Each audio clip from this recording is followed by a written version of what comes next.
Coucou tout le monde et bienvenue sur ma chaîne. Alors aujourd'hui je vous propose de découvrir ensemble la technique de ce qu'on appelle le bokeh.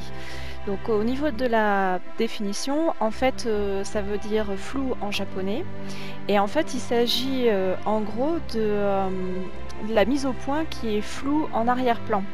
Donc c'est quelque chose qui est volontaire, donc en fait c'est ce qu'on appelle c'est artistique en fait. Donc ici, moi ce que je voudrais représenter, c'est la lumière en fait de Noël qu'on voit en fond.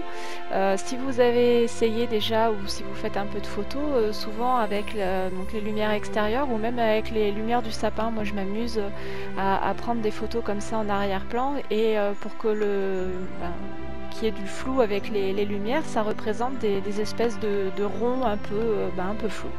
Mais vous allez voir ça plus loin dans la vidéo, parce que là pour l'instant donc j'ai utilisé la technique de ce qu'on appelle le résist, donc ce qui concerne de l'embossage à chaud avec de la poudre à embosser blanche, et ensuite je vais venir coloriser avec mes petites mousses, mais de l'encre en pad. Donc de cette façon on va pouvoir venir faire apparaître le motif. Et moi ce que je fais ensuite, quand j'aurai fini, je le fais hors caméra parce que j'ai eu un souci d'ailleurs sur cette partie de vidéo, donc je vous ai refait la partie manquante avec une autre carte. Vous verrez tout à la fin, vous inquiétez pas.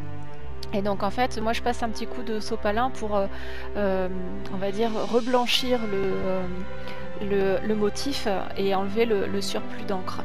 Donc ça, comme je vous l'ai dit, je vous le montre pas à la vidéo. Donc vous dire d'autre, c'est quelque chose qui est très simple à réaliser en fait, on a besoin que de peu de matériel. Donc je vais vous en parler dans 2 secondes. Et voilà, j'ai rien d'autre pour l'instant à ajouter. Donc là j'ai fait un combo de 2 couleurs. Donc voilà, par rapport à ce que je vous disais pour le matériel, en fait moi j'ai utilisé juste un morceau de papier transparent sur lequel j'ai fait deux trous en forme de rond de taille différente. Et donc là j'applique, donc moi j'utilise plusieurs encres, donc pour avoir un effet un peu blanc, donc moi j'utilise la Stazone blanche, mais on peut voir qu'on peut tout à fait obtenir aussi des effets très sympas avec les petits encreurs, ce qu'on appelle œil de chat, oui je crois que c'est cela, œil de chat, de la marque Tsukineko. Et j'ai fait un essai, donc vous l'avez pas vu avec la carte juste d'avant, mais j'ai essayé aussi avec la peinture acrylique blanche, donc on peut quand même obtenir des choses assez sympas sans forcément avoir un pochoir adapté ou des encres adaptées. On peut le faire vraiment comme on veut. Alors la seule chose à faire attention, c'est que comme moi j'ai fait mon fond avec la Distress, c'est une encre qui est aquarellable, donc dès l'instant où on applique autre chose qui est un peu mouillé, du coup ça a tendance un peu à diluer l'encre, la couleur. C'est ce qui est arrivé avec l'encre acrylique, la peinture acrylique. Avec les autres encres qui sont relativement sèches, on n'a pas trop ce souci là. Donc au niveau de la technique, vous voyez, je fais un peu de façon aléatoire, je fais chevaucher les ronds de temps en temps, ou je les éloigne, je change de couleur, etc. Donc je continue jusqu'à avoir le fond désiré. Et ensuite je décore ma carte, donc je vais vous montrer comment j'ai fait ma carte de A à Z. Je vais aller un peu plus loin sur cette vidéo technique, comme ça vous avez en plus le pas à pas qui est fourni avec la vidéo technique.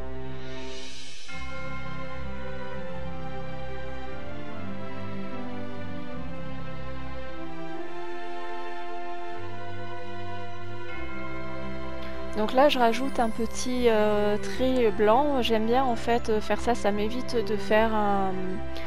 là je le fais quand même, c'est pas vraiment une référence, mais j'aime bien, ça apporte un peu de volume, c'est très simple et rapide à faire aussi.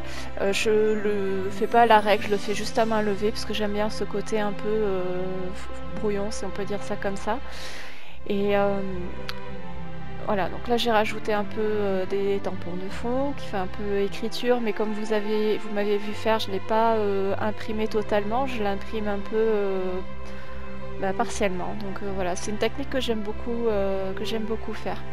Donc là je me suis fait 2 petits tamponnages de petits cadeaux, donc je vais mettre au pied du sapin pour agrémenter cette carte là.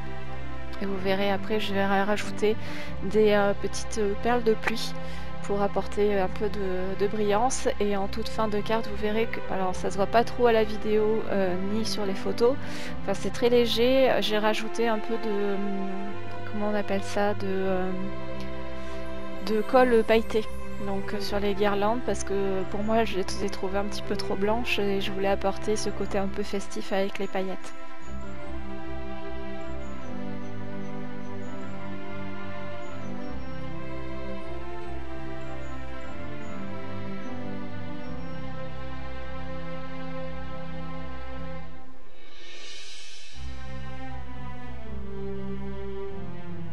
Donc là les carrés 3D que j'utilise, c'était fourni dans un des kits d'Action et franchement ils sont de très bonne qualité, je suis vraiment pas déçue.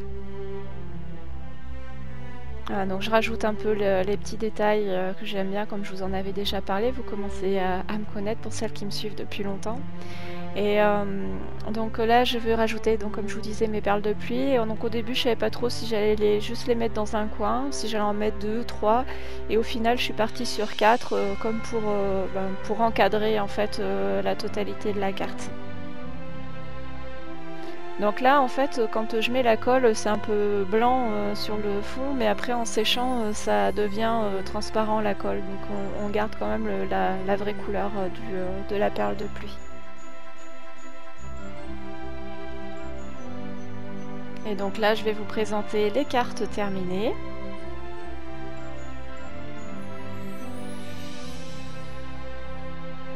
Merci beaucoup d'avoir visionné cette vidéo et je vous dis à très bientôt pour une prochaine vidéo. Salut!